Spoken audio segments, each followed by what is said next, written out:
Welcome back to another episode of the Casey Campbell podcast. Casey Campbell with you, of course. Pleased to be joined by Tucker Minter of the eNASCAR Coca Cola iRacing series for Team Dillon. How's it going?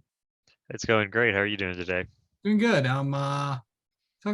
So kind of talk about what you do and all that fun stuff. And I know you're an iRacer, but just kind of tell a little bit about yourself.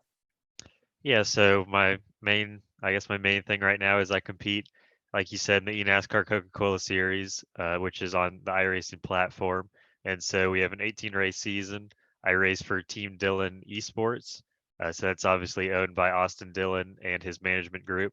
And I drive the Global Industrial and Funkaway car, the number 33. And I've been fortunate enough to win two races this season, the opening race of the season at Daytona and then yesterday's race at Charlotte. So definitely been an exciting season for me in my rookie year. Yeah. How'd you get into this? Well, I always wanted to do something racing related. I always wanted to be a race car driver when I was a kid, watching NASCAR, and so my family is not really into racing, and we're not really, mechanically inclined or anything like that. So real life racing wasn't really an option for me. Didn't even know where to get started. So I saw Dale Jr. playing on iRacing on YouTube videos when I was probably 10 or 11, and I wanted to play iRacing because I wanted to race against Dale Jr. because he was my favorite driver. So um, I had to wait till I was 13, and then I got an iRacing subscription, and since then it's just been about trying to get better. Before I got iRacing, I was like, oh, I'm gonna get a subscription. I'm gonna go like win the world championship, but that's taken, I guess a lot longer than I maybe imagined. But now I compete at the top level, so it's definitely fulfilling to be here now. Yeah. So you're only 22 years old, and just kind of talk about like how long have you been iRace? So you've been iRacing for about 9, 10 years. Yeah, I joined in 2014, and so I didn't really start taking it seriously until probably about 2020, right before the pandemic happened. I joined a team that is a little bit more professional, a little bit bigger on the oval side, kind of competes at higher levels.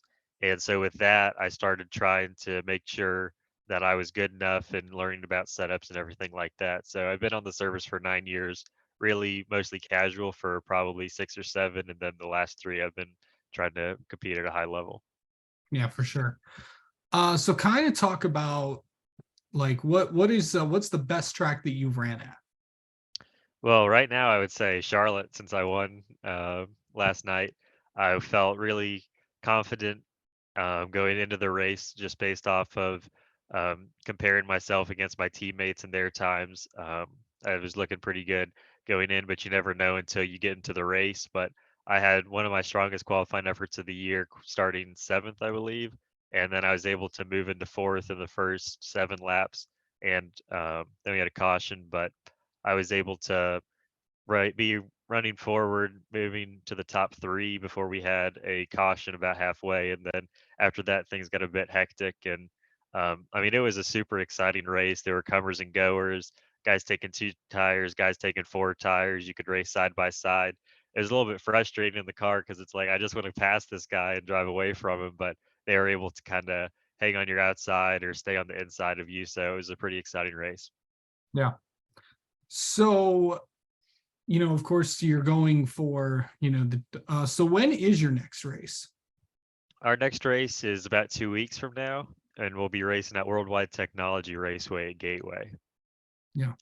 So what's it like just learning and like what goes into, just learning a track and all that fun stuff?